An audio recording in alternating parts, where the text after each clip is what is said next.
사도 바울의 복음의 마지막 종착지의 하나인 그 로마에 관한 그런 말씀을 오늘 함께 나누도록 하겠습니다.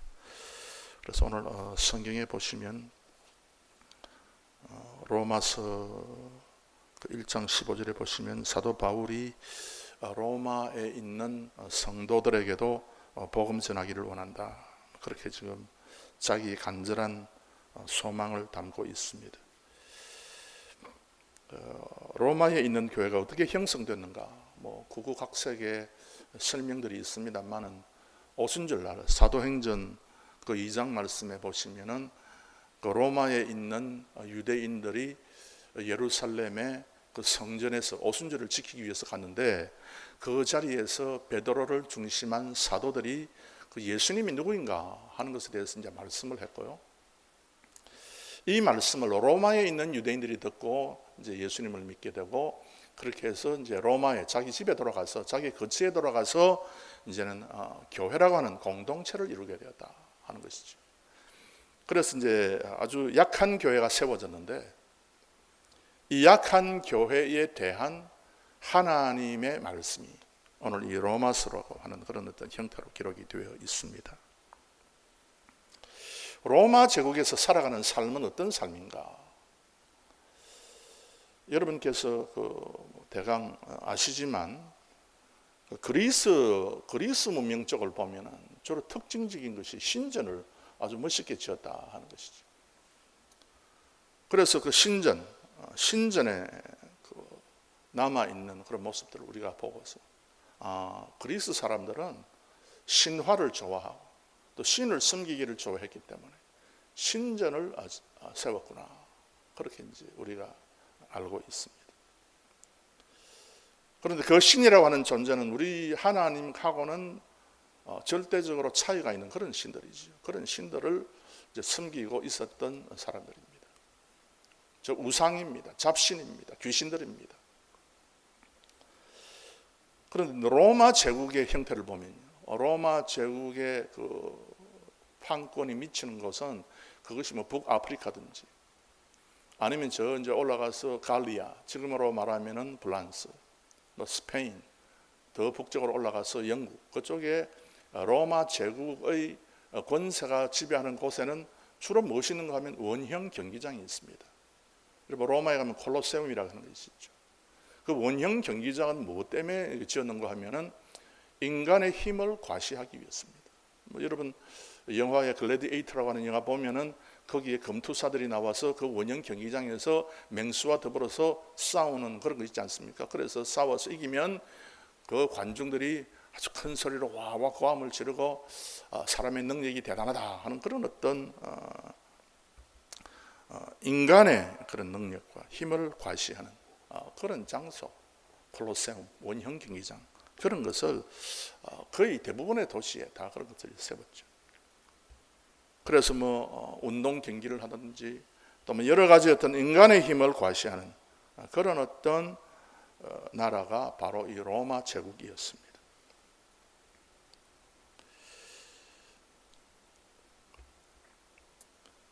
콜로세움에서 기독교인들은 맹수의 밥으로 그리고 검투사의 그 칼의 희생의 대상자로 그렇게 죽어갔습니다.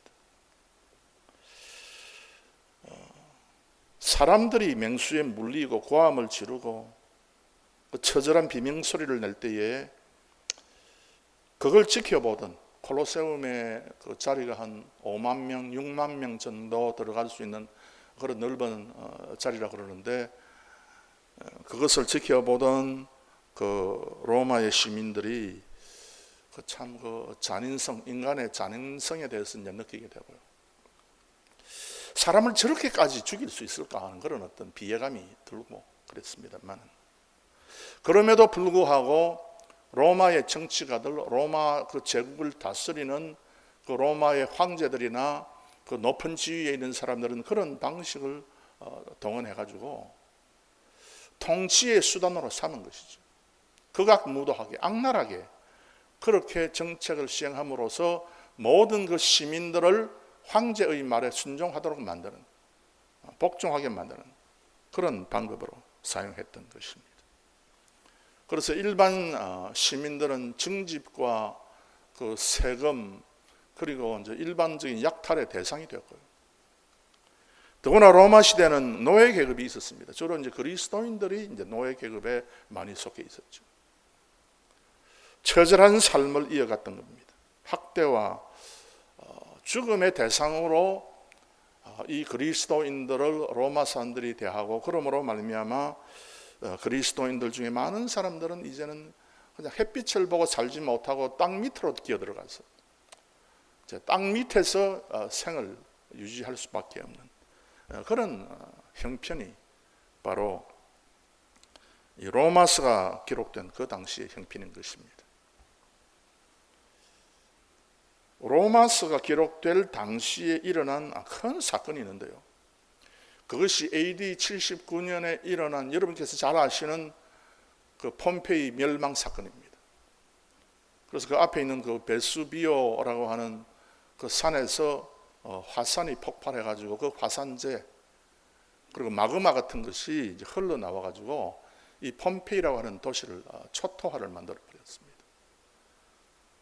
그래서 그 폼페이에 있는 그와 같은 그 당시의 삶의 AD 1세기의 삶의 모습, 로마서가 기록될 그 당시에 사도 바울이 로마에 살고 있는 그리스도인들의 그 삶과 비슷한 그 모습의 그 삶의 흔적이 그대로 드러났습니다.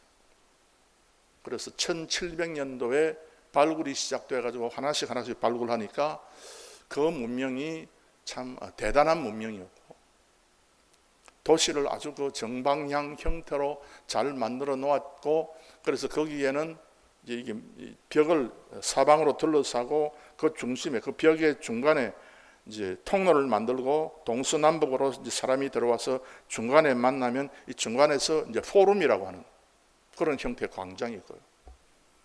그래서 모든 사람은 이제 광장에 모이게 되고, 이 광장에서 뭐 앞으로 우리의 살 길이 이랬다 저랬다, 우리가 이것 하면 좋겠다 저것 하면 좋겠다 논의가 벌어진 그와 같은 장소, 포럼. 요즘도 우리가 포럼 모인다 그러면 사방에서 나와가지고 자기의 주장을 하고 그 주장을 듣고 그렇게 해서 어떤 정책을 마련하는 것이다. 그런 어떤 문명들이 있었지만, 그러나 그 폼페이를 발굴한 사람들의 이야기를 들어보면 그런 어떤 조직적인 제도가 있었음에도 불구하고 너무 타락했다. 너무 타락했다. 그런 어떤 이 타락의 모습을 회화, 그림으로서 여러 가지 형태의 물건으로서 그런 것이 이제 남겨져 있었죠. 그래서 이제 보면은 참 타락의 도시다. 학자들이 이 완전히 이게 순식간에 죄에 이제 묻혀 놓으니까요. 뭐 도망갈 틈도 없고, 뭐 물건을 감추어둘 것도 없고, 뭐 그대로 이제 화산재, 마그마에 의해서 완전히 덮여가지고 묻혀버리는 그런 것인데, 뒤에 이제 하나씩 이제 발굴해 보니까 거기 거리 곳곳에 그 남근 그것을 갖다가 저 지붕에 붙여놔가지고 그렇게 이제 그 남근을 숭배한 것인가? 이 사람들이 무엇 때문에 이제 그런 것을, 이게 도시에 보면 그 남근을 붙여놓은 건물이 많아요. 그러니까 그걸 이제 무엇 때문에 그랬는가? 이제 학자들이 이제 조사를 한 결과, 그것은 남근이 가리키고 있는 방향에 사창가가 있다. 무수한 사창가, 좋지 못한 그런 어떤 모습들을 우리가 폼페이에서 발견하게 되는 것입니다.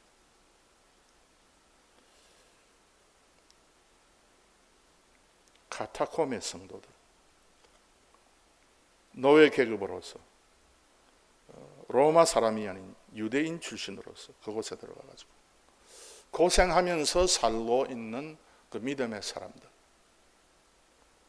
그 사람들에게 이 예수님이라고 하는 존재는 우리에게 구원을 주시는 분인데, 이분이 모세오경과 선지자들의 그런 어떤 그 말씀의 예언을 받아서 태어난 분이고, 이 예수님을 믿으면 우리가 구원을 받는다, 그렇게 성경이 이야기를 하고 있는데, 그래서 그 한마디 듣고 와가지고 지금 로마의 교회가 지금 설립되어 있는데, 그래서 어쨌단 말입니다. 믿음은 도대체 이게 뭐 한다는 것인가?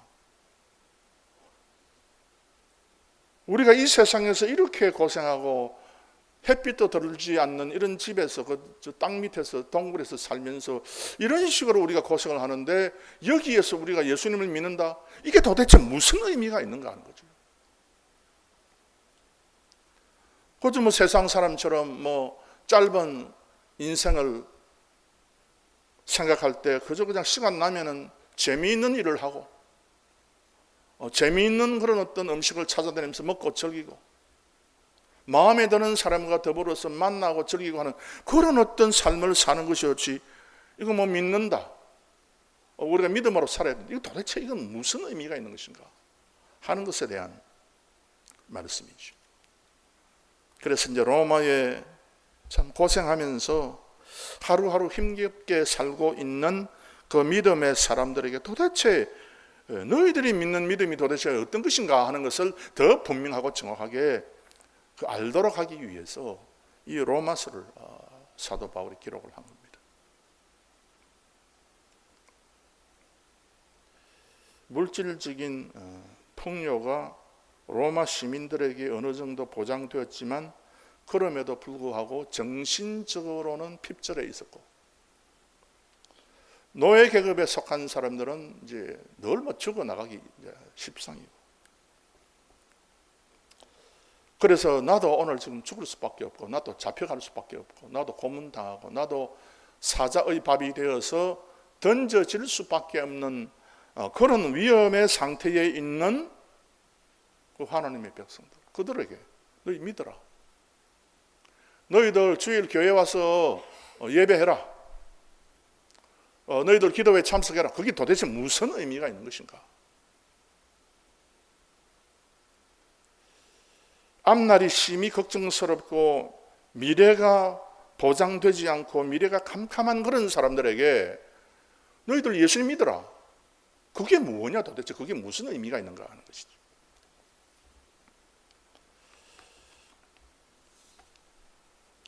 오늘 저는 그래서 여러분들에게 복음 전하기를 원하는 이 바울의 말씀을 중심해서 왜 사도 바울이 복음을 전하기를 원했는가, 세 가지를 여러분에게 말씀을 드리도록 하겠습니다. 첫 번째 16절 말씀에 내가 복음을 부끄러워하지 아니하노니, 이 복음은 모든 믿는 자에게 구원을 주시는 하나님의 능력이 됩니다. 그랬죠. 그리고 15절 말씀에 그러므로 나는 할 수 있는 대로 로마에 있는 너희에게도 복음 전하기를 원하노라. 복음이다 그랬습니다.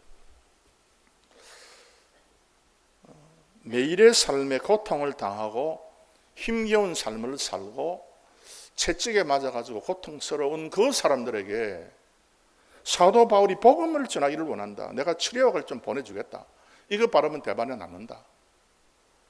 이거 바르면은 너희들 저 상처가 뭐 빨리 안 문다. 뭐 그런 약을 보내주지 않고 사도 바울은 복음을 전하기를 바란다. 그럼 무엇 때문에? 그 복음이 도대체 무엇인가 하는 것이죠.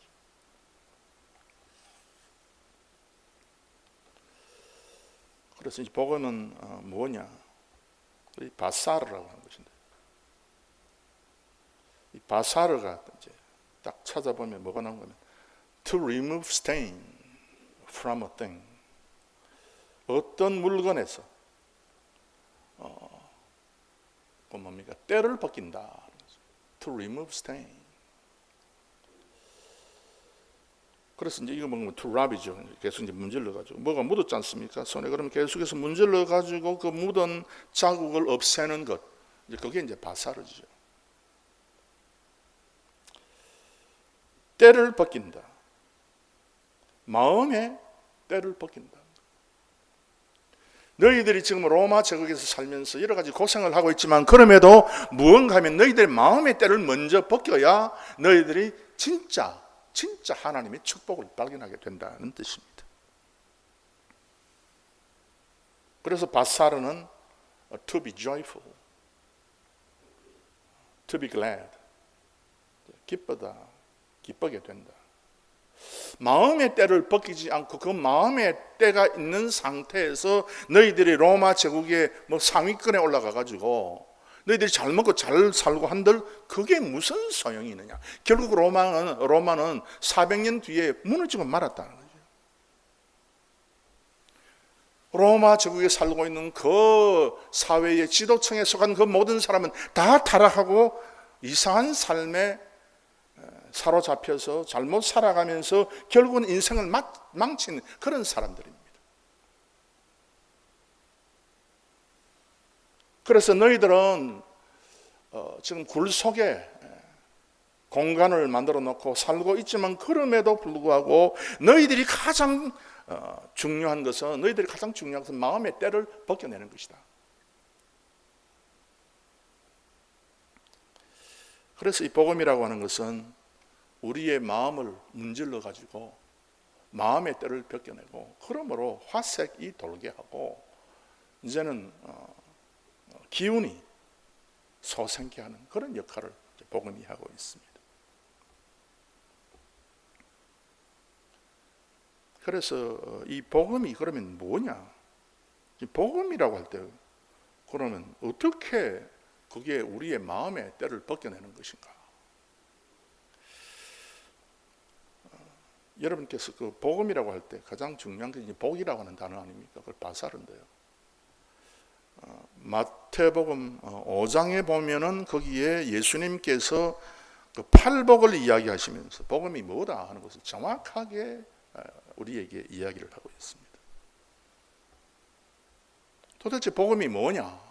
그래서 8가지 예수님께서 말씀을 하시는데 8가지를 다 이제 우리가 말씀드리기는 시간이 없기 때문에 간단하게 추려서 몇 가지만 여러분들에게 말씀을 드리면 팔복에 있어서 처음에 심령이 가난한 자는 복이 있나니 천국이 저희 것이다. 그래서 너희들이 천국을 상속한다는 겁니다. 천국이 앞으로 너희들의 재산이고 너희들의 집이다. 그 뜻입니다. 아무리 로마 제국이 판도를 넓혀가지고 저 영국, 저 북방 영국, 저 팔레스타인, 또 이집트 저런 데까지 판도를 넓혀가지고 땅을 많이 차지한다 할지만은 그 땅을 너희들의 것으로 삼을 수가 없다. 그러나 천국이 너희 땅이다. 너희들이 영생을 가진다. 그게 이제 복음이죠. 그래서 너희들이 죽어서 그냥 이 땅에 묻히고 또 사라지지 아니하고 천국에서 영생의 삶을 산다 하는 것이 복음입니다.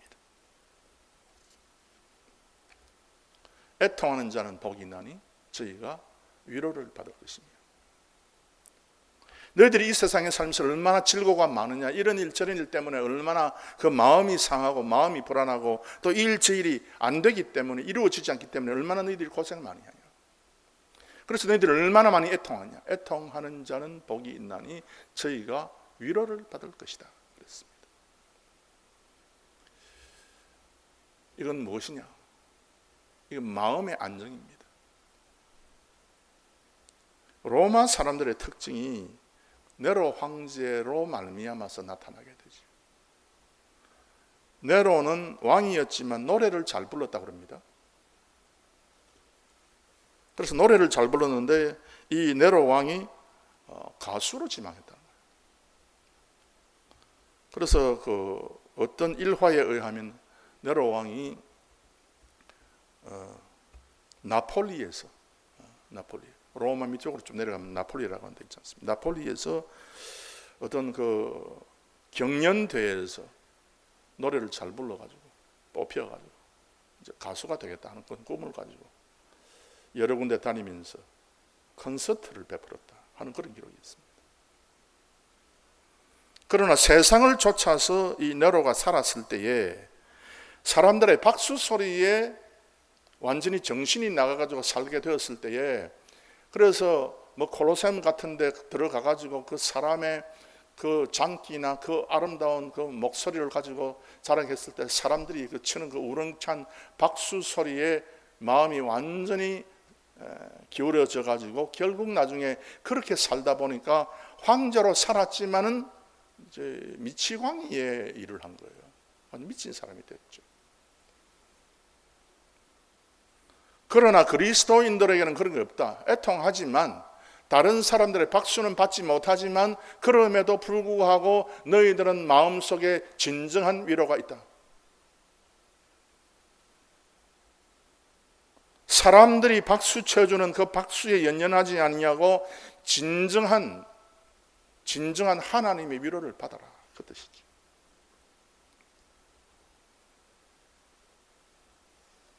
그리고 이 팔복 가운데 주목할 만한 것은 뭔가? 온유한 자는 복이 있나니 저희가 땅을 기업으로 받을 것입니다.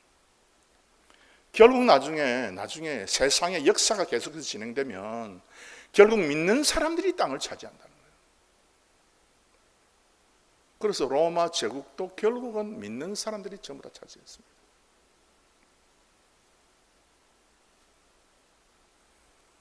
그래서 이 복음이라고 하는 것은 질병이 낫게 됩니다. 마음의 질병이 낫게 된다. 그러므로 육신적인 질병도 낫게 된다. 너희들은 양식과 땅을 차지하게 될 것이다. 그리고 천국도 차지하게 될 것이다. 이게 복음이지. 그래서 복음을 믿는다 하는 것은 하나님께서 이렇게 우리 믿는 사람들에게 약속한 그 약속을 믿는 겁니다. 그래서 아브라함에게 복음의 조상인 아브라함에게 하나님께서 주신 그 복의 약속, 내가 너희에게 복을 주겠다 하는 그 약속, 그것이 계속해서 지금까지 이어져 내려오고 있습니다. 그래서 이 복음을 믿는 사람은요, 지금 현재는 가진 것이 별로 없다 할지라도 그러나 이 세상의 원대한 것을 소유하고 영원한 세계 천국을 소유할 수 있는 그런 약속들이 다 있습니다. 오늘 이 자리에 계신 모든 분들은 이 약속을 받은 사람들입니다. 그래서 우리를 성도라고 합니다. 하나님의 뜻을 위해서 계속해서 다름박질하는, 이 세상에서 어떤 일이 발생해도 어떤 불행한 일이 있다 할지라도 그 불행한 일에 자신을 맡기지 말고 하나님의 복음에 여러분의 모든 시선을 모으는 그런 어떤 성도, 그런 참믿음의 사람들이 되시기를 바랍니다. 그 다음에 이제 이 복음을 믿게 되면 어떻게 되는 것인가? 16절 말씀에 이렇게 말씀하고 있습니다. 내가 복음을 부끄러워하지 아니하노니 이 복음은 모든 믿는 자에게 구원을 주시는 하나님의 능력이 됨이라. 첫째는 유대인에게요, 또한 헬라인에게로다. 복음에는 하나님의 능력이 나타난다 되어 있습니다. 왜 우리가 복음을 믿느냐? 우리가 이 세상을 바라보지 않고, 로마 사람들은요, 인간의 능력과 지어진 콜로세움의 웅장함과 로마 제국의 넓은 판도를 바라보고 그것을 기쁨으로 삼았다면, 결국 무너지고 마는 그런 어떤 이 세상의 것을 바라보고 살았다면 하나님의 사람들은 복음을 바라보고 사는 사람들이라는 거죠. 이 복음을 바라보고 살 때에 하나님의 능력이 나타난다 그랬어요. 이사야 40장 29절 말씀에 우리 하나님께서는 피곤한 자에게 능력을 주시며, 그랬어요. 피곤한 자에게 능력을 주신다. 복음을 믿고 하나님의 약속을 믿는 사람들을, 즉 복음을 믿는 사람들은 반드시 하나님께서 능력을 주신다고 되어 있습니다. 이 능력을 히브리 말에 코아흐라 그래 되어 있어요. 능력이다. 여러분, 지금 우리 가운데 능력 있는 사람이 별로 없지 않습니까? 우리가 큰 능력이 없지 않습니까? 육신적인 능력도 세월이 감에 따라서 떨어지고, 우리가 기술, 대단한 어떤 능력이 없는 그런 보통의 사람들입니다. 그런데 우리 하나님께서 우리에게 하나님의 능력이 된다 그랬어요. 복음을 가지고 있는 사람에게 반드시 하나님의 능력이 나타난다. 코아흐다 그랬는데, 이 코아흐가 뭔가 하면은 to pant입니다. 사슴이 시냇물을 찾기에 갈급하나이다. 시편 42편에 그렇게 되어 있는데, 사슴이 시냇물을 찾기에 갈급하다. 이 갈급하다 할 때에 이걸 코아흐라 그러는데, 그건 뭔가 하면 사슴이 뛰어다니면서 숨이 가쁘니까 숨을 몰아쉬고 있는 것을 to pant다, 코아흐다, 그렇게 얘기합니다. To breathe roughly, 숨을 거칠게 몰아쉰다, 내쉰다, 들여쉰다. 그 코아흐죠. 즉 뭔가 하면 이건 기도의 열정을 이야기합니다. 하나님의 약속을 소유하고 있는 사람, 그 약속이 이루어질 사람은 반드시 그래서 기도의 열정이 있는 사람이다 하는 겁니다. 달리기를 열심히 해서 숨을 몰아쉬고 내쉬고 하는 것이 아니라, 이런 하나님의 그 복음의 약속을 가지고 있는 사람들이 내적으로 기뻐하고 감사하고 하나님께서 계속해서 마음을 문지르기 때문에 발생하는 그런 어떤 열기 때문에 나타나는 그 기도의 삶. 도무지 기도가 하고 싶어서 견딜 수 없는 마음들. 저는 새벽 기도에 참 빠짐없이 나오는 우리 권사님들 보면서 제가 참 존경하는 것은요,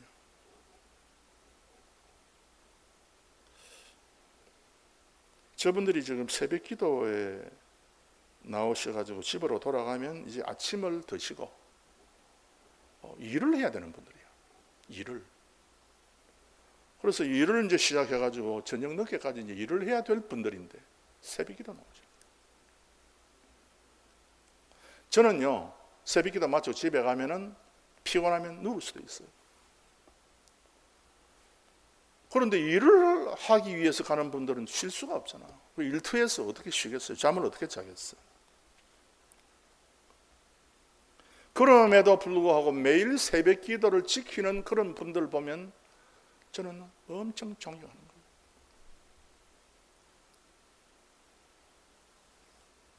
그런 존경의 마음이 주의 마음 속에서 계속해서 발생합니다. 저분들이 진짜 하나님의 코하고를 가지고 계신 분들이다. 저분들이 진짜 피곤한 자에게 능력을 주시는 그 하나님의 능력을 소유하고 있는 분들이라. 그래서 삼손이 마지막에 하나님 앞에 울부짖어서 기도한 그 기도를 코아흐라고 그러는데, 도무지 기도하지 않고는 견딜 수가 없는 그런 마음, 그런 마음의 사람들이다.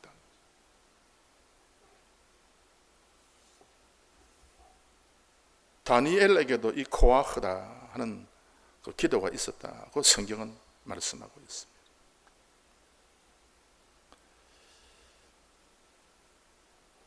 하나님의 약속을 믿고 성경을 본 것이죠. 성경 가운데서 하나님께서 어떻게 유다를 어떻게 이제 앞으로 어떻게 만들 것이다 하는 것을 이 다니엘이 발견하고 하나님의 약속을 발견하고 70년 동안 고생하지만 그 뒤에 반드시 유다를 다시 회복하시겠다는 하나님의 말씀을 듣고 세상이 어떻게 돌아간다 하는 그 하나님의 말씀을 듣고 그것을 자기의 복음으로 삼아가지고 살아갈 때에 다니엘에게 코아흐가 있었다.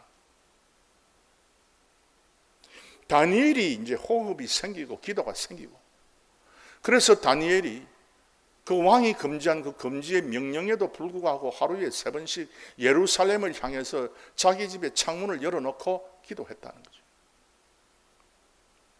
여러분에게 이와 같은 하나님의 능력, 복음을 믿는 사람에게 반드시 나타나는 그 하나님의 기도의 능력이 충만하시기를 바랍니다.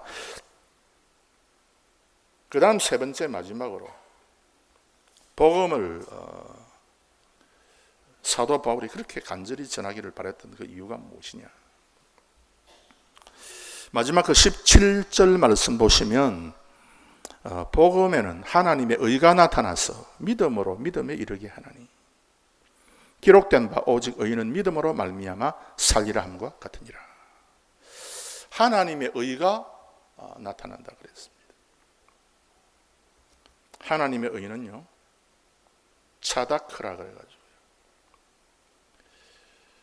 to be rigid, to be stiff, 너무 확고해서 변경이 불가능한 것, 너무 단단하다, to be hard, to be straight, 너무 올곧다. 그래서 차다크라고 할 때는 천국으로 향하는 그 길, 단단하다, 확실하다, 뭐 그런 것을 이제 나타나죠. 그리고 이 차다크는 뭔가 하면은 하나님의 결정입니다. 영원 전부터 결정된 그 하나님의 어떤 결정, 그거 너무 확실하다. 도무지 그건 변경할 수가 없는 것이다. 그래서 여러분, 복음을 받아들이고 복음을 받아들인 심령이 가지는 그 고학, 능력, 그 기도의 어떤 그 마음,